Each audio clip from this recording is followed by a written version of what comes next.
নমস্কার, আমার চ্যানেল গল্পের ঝাঁপিতে তোমাদের সবাইকে স্বাগত জানিয়ে আজকের গল্প পাঠ শুরু করছি।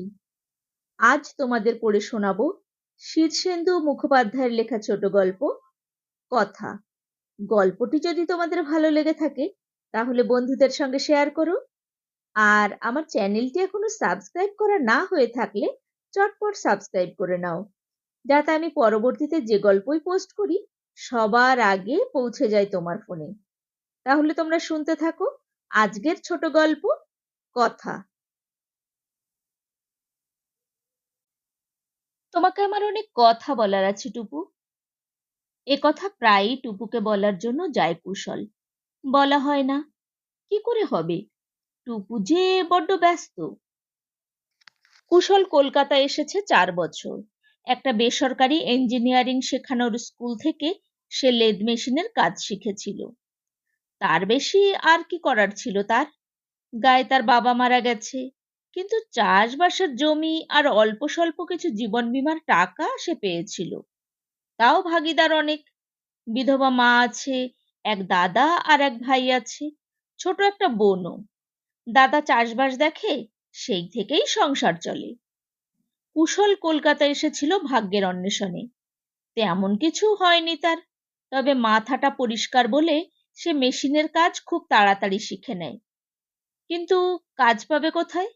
মূলধনও নেই যে ব্যবসা করবে। সেই ইঞ্জিনিয়ারিং স্কুলের মালিক সুধীর ভদ্র তখন তাকে ডেকে বলে, তোমার তো বেশ পাকা মাথা, কাজ না পেলে আমার এখানেই শেখাতে লেগে যাও বাপু, হাত খরচ পাবে, থাকার জায়গাও দেব। এক অনিচ্ছুক মামার বাড়িতে সে প্রায় জোর করে থাকতো। তারা তাড়াতে পারলে বাঁচে, কিন্তু কুশল বড় মিষ্টিভাষী আর সৎ চরিত্রের বলে একেবারে ঘাড় ধাক্কা দিতে পারছিল না। কিন্তু কুশলের বড় লজ্জা করত। থাকার জায়গা পেয়ে সে এবার উঠে এলো হ্যারিসন রোডের স্কুলের বাড়িতেই। তো এই হচ্ছে কুশলের অবস্থা। 100 টাকার কাছাকাছি তার রোজগার। থাকার জায়গার ভাড়া লাগে না, নিজে রেঁধে খায়, কষ্টে তার চলে যায়। তবে কুশল সবসময় জীবনের আলোকিত দিকগুলোই দেখতে পায়, যেন জগৎ সংসারকে 2 ভাগ করে একটা সৌভাগ্যের আলো আর দুর্ভাগ্যের অন্ধকার পাশাপাশি রয়েছে। অন্ধকারে যারা আছে তারা আলোর দিকে চলে যাওয়ার চেষ্টা করে, আবার আলোর থেকে অন্ধকারেও কাউকে কাউকে চলে আসতে হয়। কুশল তাই কখনো হাল ছাড়ে না। কিছু হবে, কিছু একটা হবে, হবেই। তাই এই অন্ধকারের জীবনে ফুল গন্ধের মতন, জ্যোৎস্নার মতন একটাই আনন্দ আছে, সে হলো টুপু। তাদের গায়ের পুরুত বাড়ির মেয়ে ছিল, বড় সুন্দর দেখতে। কত ছোট্ট ছিল। টুপু এখন কলকাতায় এসে খুব অন্যরকম হয়ে গেছে। খুব অল্প আয়াসেই টুপু তার দুর্ভাগ্য জয় করে আলোর দিকে চলে গেছে। সিনেমার অভিনেত্রী হিসেবে তার খুব নামডাক, তার অনেক ভক্ত, অনেক চাহিদা। কুশলের তাতে কিছু আসে যায় না। সে মাঝে মাঝে টুপুদের হিন্দুস্তান রোডের বাড়িতে যায়। টুপুর মা আছে, বাবা আছে, একটা ভাইও আছে। তারা এখন সব বড়লোকের মতন থাকে। ছোট্ট বাগান ঘেরা 3 তলা বাড়ি, গেটে দারোয়ান, শিকলে বাঁধা কুকুর, হুট বলতে ঢোকা যায় না। তবু কুশল ঠিকই ঢোকে, তার আটকায় না। ওরা যে তাকে অনাদর করে তা নয়, উপেক্ষাও করে না, আবার খুব একটা আদর আপ্যায়নও নেই। যেমন ওর বাবা বলে, ও কুশল, কি খবর? মা বলে, কি বাবা, কেমন খবর, সব ভালো? তারপরেই আর তেমন কথা টথা হয় না। কুশল দেখতে খুব সুন্দর নয়, আবার খারাপও নয়। সিনেমার নায়ক হিসেবে তাকে মানায় না ঠিকই, কিন্তু রাস্তায় ঘাটে 2-4 জন তার দিকে তাকিয়ে দেখে। মেশিন চালিয়ে তার চেহারা মেদহীন এবং পোক্ত। মুখশ্রীতে বুদ্ধি এবং অসম্ভব ভালো মানুষের ছাপ আছে। সুধীরবাবু টাকা পয়সার বিষয়ে চোখ বুজে তাকে বিশ্বাস করেন। টুপুর সঙ্গে খুব কমই দেখা হয়। বেশিরভাগ সময়েই তাকে বাইরে থাকতে হয়, নয়তো বাড়িতে ঘুমোয়, নয়তো বন্ধু বান্ধব নিয়ে হইচই করে। তবু দেখা হলে সেই সবচেয়ে আন্তরিক ব্যবহার করে। বলে, কুশলদা আজ বাড়িতে খেয়ে যেও। তোমার দাদা কি করছে এখন? মা কেমন আছে? কুন্তিকে অনেক কাল দেখি না, তার তো বিয়ের বয়স হলো। কুন্তি কুশলের ছোট বোনের নাম। এইসব টুপুর মুখে শুনতে বড় ভালো লাগে তার। কুশল বড় লাজুক। টুপুর সুন্দর মুখখানার দিকে ভালো করে চাইতে পারে না। মাথা নত করে বলে, আমরা বড় গরিব হয়ে গেছি টুপু। টুপু বলে, আহা কি কথা, গরিব হওয়া কি অপরাধ নাকি? এই বলে সান্ত্বনা দেয় টুকু। কখনো বলে, আচ্ছা, তোমার যদি টাকার দরকার হয় কখনো, নিও কুশলদা, লজ্জা করো না। না না, টাকার দরকার নয় টুকু, এই মাঝে মাঝে এসে তোমাদের দেখে যাই শুধু, বেশ লাগে। দেখে যেও, আমাদেরও ভালো লাগে। তুমি যেন কি করো কুশলদা? একটা ইঞ্জিনিয়ারিং কনসার্নে ইন্সট্রাক্টর। ও বাবা, সে তো ভালো চাকরি, বলে টুপু ভ্রু তোলে। মিথ্যে কথা বা ফাপাটো কথা কুশলের মুখে আসে না, তাই সে টুপুর ভুল ধারণা ভাঙবার জন্য তাড়াতাড়ি বলে, না না, সে খুব ছোট্ট একটা কারিগরি স্কুল, আর ইন্সট্রাক্টর বলতে। কিন্তু অত কথা শোনার সময় নেই টুপুর। হয়তো চাকর এসে খবর দেয় যে গাড়ি তৈরি হয়ে অপেক্ষা করছে, কিংবা ছুকরি একটা সেক্রেটারি এসে কোনো অ্যাপয়েন্টমেন্টের কথা মনে করিয়ে দেয়। আসল কথাটাই বলা হয় না। অবশ্য কথাটা যে কি তা আজও ভালো করে জানে না কুশল। কেবল তার মন বলে, তোমার সঙ্গে আমার যে অনেক কথা ছিল টুকু।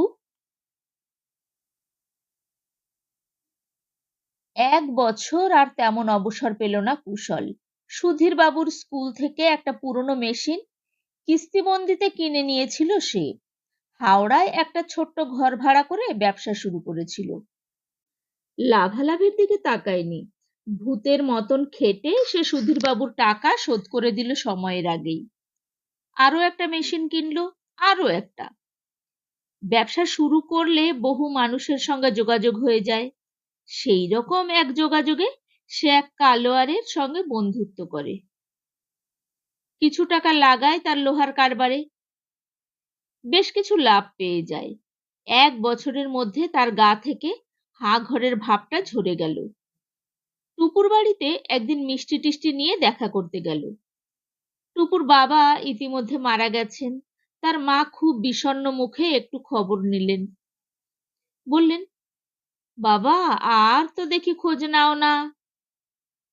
সময় পাই না পিসি, বড্ড কাজ। অভাব দূর করার চেষ্টা বড় মারাত্মক, হাড় মজ্জা একেবারে শুষে নেয়। সে তো জানি বাবা, তবু বলি, অভাবই ভালো।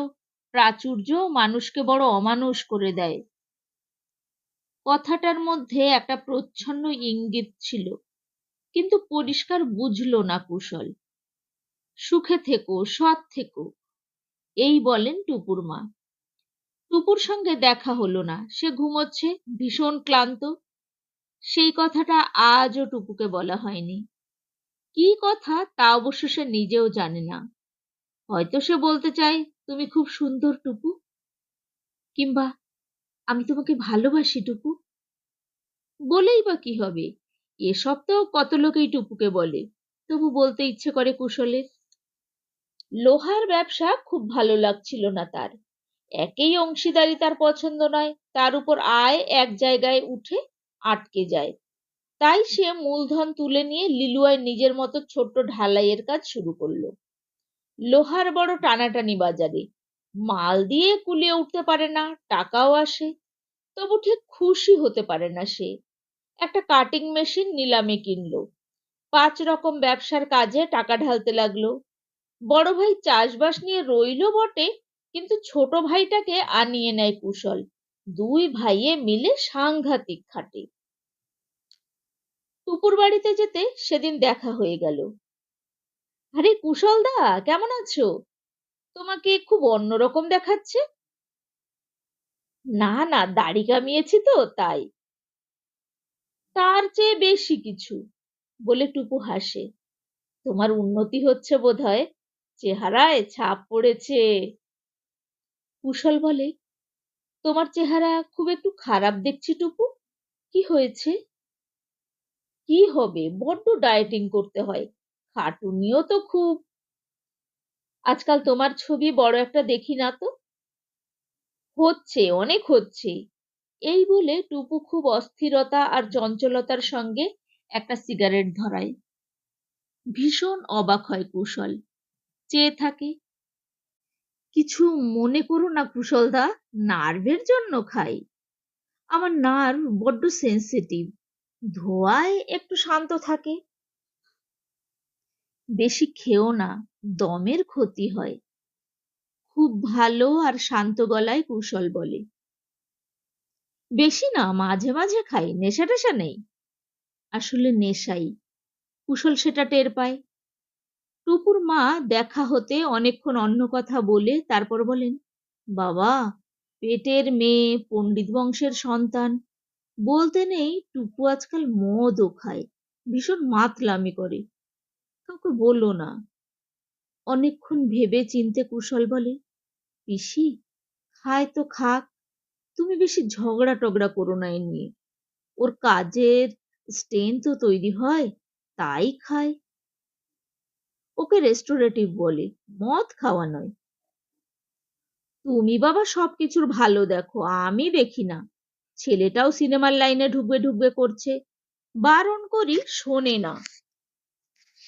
কুশল আবার ভেবে বলে, টুপুর বুঝি আর তেমন চাহিদা হচ্ছে না পিসি? আজকাল ওকে নিয়ে ছবি হয় না তো? হয় না তো কি করবে, জীবনে ওঠা পড়া আছেই। আমি বলি, এবার ভালো আর সৎ দেখে পাত্র খুঁজে বিয়ে করে ফেলুক। সিনেমার নটি সাজা ঢের হলো। ওদের বামুন পণ্ডিতের বংশের রক্তে কি ওসব সয়? ভাবতে ভাবতে কুশল চলে আসে। স্কুলে থাকতে কবিতা পড়েছিল, সন্ন্যাসী উপগুপ্তের সঙ্গে বাসবদত্তার প্রেম হয়েছিল বুঝি। তো টুপুর সঙ্গে একদিন কি তার সেই রকম হবে? হতেও পারে। 3 বছরের মাথায় কুশল দেখল তার অনেক টাকা, শুধু হয়েছে নয়, আসছেও। ঢালাইয়ের কারখানার জায়গা বদল হয়েছে, ছোট কিন্তু বেশ ভালো একটা ফাউন্ড্রি খুলে ফেলেছে দুই ভাই। দেশের বাড়ি মস্ত বড় করেছে, পুকুর কাটা হয়েছে, চাষের জমিও কিনেছে অনেক। দাদা সেসব দেখাশোনা করছে। কাজের সুবিধার জন্য একটা গাড়ি কিনে ফেলেছে কুশল, সেই গাড়িতে একদিন গেল টুপুর বাড়ি। টুপু সব দেখে বলল, কুশলদা, তুমি সত্যিই উন্নতি করেছো। আরে না না, কোম্পানির গাড়ি। ওই হলো, কোম্পানি তো তোমারই। কুশল লজ্জা পায়। বড় লোকই দেখাতে সে তো আসে না, সে আসে টুপুকে একটা কথা বলবে বলে। আজও বলা হয়নি। টুপু একজন প্রডিউসারকে বিয়ে করলো, কুশল খবর পায় এক পত্রিকায়। গিয়ে দেখে টুপুর মা খুব খুশি নয়। বললেন, দোজ বরে বাবা, আগের বউকে বিদায় করেছে, তা টুপুকেই কি রাখবে? বড় ভয় করে। বড় লোকই বিয়ে আমার একদম পছন্দ নয়। বিয়ে ওরা করে না, আসল বিয়ে হয় মধ্যবিত্ত পরিবারে। পিসি বলেছিল অদ্ভুত। ওরা হানিমুন করতে জাপান না কোথায় গিয়েছিল। ঠিক 3 মাস বাদে ফিরে এসেই টুপু তার বরকে ডিভোর্স করে। খবর পেয়ে ছুটতে গেল কুশল। কি হলো টুপু, বিয়ে ভেঙে দিলে? দিলাম, ওর হৃদয় নেই। আগে জানতে না? জানতাম, তবু ঢুকে দেখলাম আছে কিনা। ঢুকতে গেলে কেন টুপু, শরীরটা খামোখা এঁটো করলে? মুখ ফসকা কথা, কুশল জিভ কাটল। কিন্তু টুপু রাগ করল না, খুব অন্যমনস্ক হয়ে বলল, ঠিক বলেছ, এঁটো হয়ে গেলাম, তবে অনেক টাকা পেয়েছি। কুশল বলল, ভালো, টাকাগুলো রেখো, অসময়ে টাকা মানুষকে খুব দেখে। টুপু এই প্রথম কাঁদলো কুশলের সামনে। বলল, টাকা আর নাম আমাকে ছেড়ে যাচ্ছে কুশলদা। তুমি তো উন্নতি করেছো, আমি যদি কখনো রাস্তার ভিখিরি হয়ে যাই তো কিছু ভিক্ষা দিও। ছি টুপু, ও কথা বলো না। টাকা রেখো, আর দরকার হলে নিও আমার কাছ থেকে, লজ্জা করো না। বড় লজ্জা কুশলদা, বড় লজ্জা। আলোর পৃথিবী এগিয়ে আসছে। কুশল বুঝতে পারে সে নিজের সৌভাগ্যের আলোর চৌকাঠে পা রেখেছে, কিন্তু টুপুর সঙ্গে সেখানে দেখা হওয়ার নয়, কারণ টুপু আলোর জগৎ থেকে নির্বাসিত হয়ে চলে আসছে দুর্ভাগ্যের অন্ধকার জগতে। সেও সেই যাত্রাপথে অন্ধকারের চৌকাঠে পা রেখেছে। ঠিক এই সীমানায় তাদের এখন পরস্পরের দিকে তাকিয়ে থাকা। আজও বলতে পারল না কুশল, কিন্তু মন বলল, তোমার সঙ্গে আমার যে একটা খুব গোপন কথা আছে টুপু। আজকাল কুশলের সময় বড় কম। কলকাতায় ব্রাবন রোডে তার নতুন শোরুম আর সেলস অফিস চালু হলো। তার উপর আবার জাপানি একটা কোম্পানির সঙ্গে কোলাবোরেশনে চাষের যন্ত্র লাঙল তৈরি করবে বলে সে গেল জাপান। ওই পথে দূর প্রাচ্যের সব দেশ দেখে এলো। কারখানা খোলার জায়গা পেল কলকাতার কাছেই। বড্ড পরিশ্রম গেল কদিন। বয়সও তো প্রায় 37-38 হয়ে গেল। এখন শরীর না হোক, মনটা বড় ক্লান্ত হয়ে পড়ে। মা বিয়ের তাগাদা দেয়, কুশল রাজি হয় না। ছোট বোনের বিয়ে দিল বড়লোকের বাড়িতে। সেই বিয়েটা আসলে একটা অলিখিত চুক্তি। আত্মীয়তা সূত্রে যাদের পেল তারা সমাজের ওপরতলার ভালো সব যোগাযোগের মধ্যমণি। এইসব বুদ্ধি এখন মাথায় খুব খেলে কুশলের, কিন্তু তবু ক্লান্তি তো ছাড়ে না। যোধপুরের প্রকাণ্ড বাড়িতে ফিরে যখন কখনো অবসর কাটায়, তখন বড় একা আর ক্লান্ত লাগে। মেয়েলি স্পর্শ জীবনে বড় দরকার। মেয়েরা হলো পুরুষের বিশ্রাম, একটু সৌন্দর্য, আশ্রয়। কিন্তু বিয়ে করবে কি করে কুশল, সেই কথাটা যে আজও টুকুকে বলা হয়নি। তাই সে ছোট ভাইয়ের বিয়ে দিয়ে দিল। অনেকদিন ধরেই এক সরকারি হর্তাকর্তা তার মেয়েকে কুশলের ঘরে দেওয়ার জন্য অস্থির। কুশল তাকে তাই বিমুখ করল না, নিজে বিয়ে না করে ভাইয়ের সঙ্গে বিয়ে দিয়ে দিল। আজও বড় লাজুক কুশল, এখনো যত দূর সম্ভব সৎ ও সচ্চরিত্র। এখনো তার চেহারায় তীক্ষ্ণ বুদ্ধি ও অসম্ভব ভালো মানুষের ছাপ রয়ে গেছে। খুব সকালবেলায় একদিন একটা পুরনো গাড়িতে টুপু এসে তার বাড়ির সামনে নামলো। খুবই কুণ্ঠিত আর লজ্জিত ভঙ্গিতে এলো ভিতরে। বলল, তুমি কি ভীষণ বড় লোক হয়ে গেছো, কি করে হলে? লজ্জিত কুশল বলে, শোনো টুপু, ওসব কথা বলো না। মেয়েরা টাকা পয়সার কথা বললে আমার ভালো লাগে না। টুপু শ্বাস ফেলে বলে, আমার খবর জানো? জানি টুপু, তুমি আজকাল একদম কন্ট্রাক্ট পাচ্ছ না। খবর নিয়ে জেনেছি তুমি অনেক টাকা চাও বলে কেউ তোমাকে ছবিতে নেয় না। তার উপরে তুমি শুটিংয়েও যাও না ঠিক মতন। টুপু শ্বাস ফেলে বলে, আরো আছে। আমি নাকি নতুন নায়কদের মাথা চিবিয়ে চিবিয়ে খাচ্ছি। প্রায়ই নাকি ইউনিট থেকে তাদের কাউকে নিয়ে ইচ্ছে মতন চলে যাই ফুর্তি করতে। এসব শোনোনি? শুনেছি, বোগাস। এর কোনো কিছুই সত্যি নয় কুশলদা। আমি এখন ঘর থেকে মোটেই বেরোই না। অন্ধকারে বসে কাঁদি। কেন কাঁদো টুপু? তোমার দুঃখ কি? বোঝো না, মানুষ যখন গুরুত্ব হারায়, যখন নিজের ধর্ম থেকে ভেতর থেকে নড়ে যায়, তখন যে দুঃখ তার তুলনা নেই। বাজে কথা টুকু। তুমি গরিব বামুনের মেয়ে। তোমার ধর্ম বলো, ভিত বলো, গুরুত্ব বলো, তার কিছুই তো তুমি পাওনি। যা পেয়েছিলে সে অর্থ, যশ ও গুরুত্ব, তা তোমার পাওনা জিনিস ছিল না। একটু ভেবে দেখো, তবে কি আমার পাওনা ছিল? কুশল ভেবে বলে, বোধহয় ভালোবাসার মানুষের জন্য কষ্ট করার তৃপ্তি মানুষের সবচেয়ে বড় পাওনা। ও বাবা, তুমি খুব কথা শিখেছো আজকাল। শিখবেই, বড় লোক হয়েছ তো। বড় লোকেদের সব কথা বলবার অধিকার আছে। কুশল যন্ত্রণায় কাতর স্বরে বলে, না টুকু, আমাকে বড় লোক বলো না। আমি চেষ্টা করেছি মাত্র। চেষ্টাই মানুষের জীবন। বিষয়ের পরিবর্তনে মনের পরিবর্তন কি সবার হয়? আমিও তো বুঝি না কুশলদা। আমি বলতে এসেছি আমি একটা ছবি প্রডিউস করব, টাকা দাও। শেষবার একটা চেষ্টা করে দেখি। দেব, কুশল বিনা দ্বিধায় বলে। উপগুপ্ত আর বাসবদত্তার কবিতাটার শেষ যা ছিল তা বুঝি ঘনিয়েই আসে। ছবিটা একদম চলল না।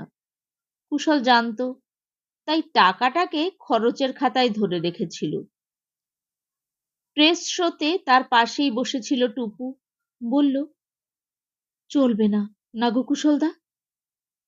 কুশল খুব দুঃখিত মনে মৃদু স্বরে বলে, বোধ হয় না। কেন কুশলদা? আমি তো আমার সর্বস্ব দিয়ে অভিনয় করেছি, গল্পটাও ভালো ছিল, সব চেষ্টা করেছি। কুশল তেমনি মৃদু স্বরে বলে, টুপু, কেন এত করলে?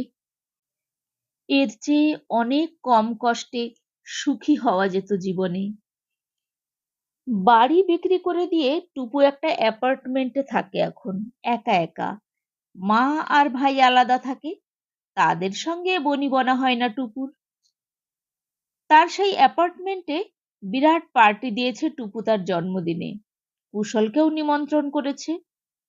কুশল সময় পায় না, তবু সময় করে গেল পার্টিতে। গিয়ে দেখে ফ্ল্যাটটা একদম ফাঁকা। রাশি রাশি খাবার সাজানো টেবিলে, ঘর ধরে প্রচুর আলো সাজগোজ, তবু কেউ নেই। এমনকি একটা বুড়ি ঝি ছাড়া অন্য কাজের লোকও কেউ নেই। টুপু একটা সাদা খোলের তাঁতের শাড়ি পরে এলো চুলে জালনার ধারে বসে বই পড়ছে। মুখটা ম্লান, কিন্তু প্রসাধনহীন বলে তার সেই কৈশোরের কমনীয়তাটুকু ফুটে আছে।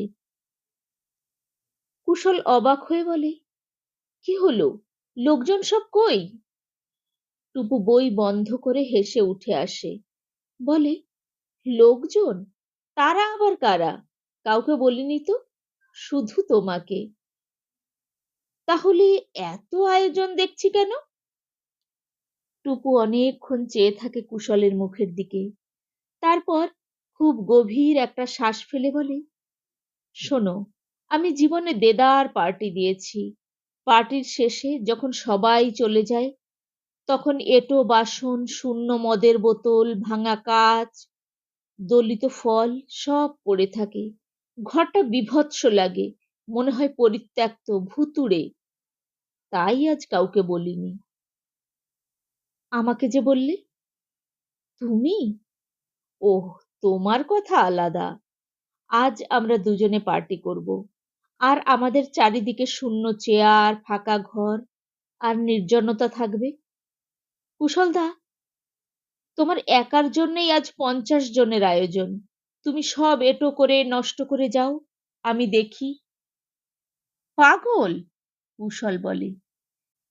আমি পুরুষকে লজ্জা পেতে বহুকাল ভুলে গেছি, কিন্তু জানো, আবার আমার খুব ইচ্ছে করে লজ্জা করতে। আমাকে একটু লজ্জা দাও কুশলদা। পাগল, কুশল হেসে বলে, শোনো, তুমি ভাবছো আমি মদ খেয়েছি। না গো, এই দেখো, শুকে দেখো মুখ, বহুদিন হলো ছেড়ে দিয়েছি। এই বলে ছোট্ট সুন্দর মুখখানা হা করে কাছে এগিয়ে আনে টুপু। কুশলর মুখের বাতাস শুকলো, কি সুন্দর গন্ধ। এইভাবেই দাঁড়িয়ে রইল কিছুক্ষণ মোহাচ্ছন্ন হয়ে। টুপু শ্বাস ফেলে মুখ সরিয়ে নিয়ে বলল, আজ আমার জন্মদিন কুশলদা, তুমি আমাকে কি দেবে? সোনার একটা গয়না এনেছে কুশল, কিন্তু সেটা বের করলো না, একটু ভাবলো। তারপর বলল, টুপু, বহু কাল হয়ে গেল, তোমাকে একটা কথা বলার চেষ্টা করছি। আজ তোমাকে সেই কথাটা বলি বরং, সেইটাই জন্মদিনের উপহার বলে নিও। কথা? টুকু হাঁ করে তাকিয়ে থাকে কিছুক্ষণ, তারপর হঠাৎ বলে, এতদিন বলনি কেন? সময় হয়নি, কথারও সময় আছে টুপু। টুপু হেসে মাথা নিচু করে লজ্জায়, তারপর অল্প একটু শ্বাসকষ্টের সঙ্গে বলে, আজ বুঝি সময় হয়েছে? হ্যাঁ, খুব দেরি হয়ে যাওয়ার আগেই এবার বলি টুপু। টুপু দুহাতে কান চেপে ধরে চেঁচিয়ে ওঠে, পায়ে পড়ি, বলো না, বলো না তো, বলে ফেললেই ফুরিয়ে যাবে যে। বলবো না? কুশল অবাক। টুপু স্নিগ্ধ চোখে চেয়ে হাসল, বলল, সারা জীবন ধরে ওই কথাটা একটু একটু করে বলো, কথা দিয়ে নয়, অন্যভাবে। এতক্ষণ তোমরা শুনছিলে শীর্ষেন্দু মুখোপাধ্যায়ের লেখা ছোট গল্প কথা। গল্পটি তোমাদের কেমন লাগলো কমেন্ট বক্সে লিখে জানিও। আমি তোমাদের উত্তরের অপেক্ষায় থাকব। গল্পটি শুরু থেকে শেষ পর্যন্ত শোনার জন্য অজস্র ধন্যবাদ। খুব ভালো থেকো আর আমার পরের গল্পের জন্য অপেক্ষা করো।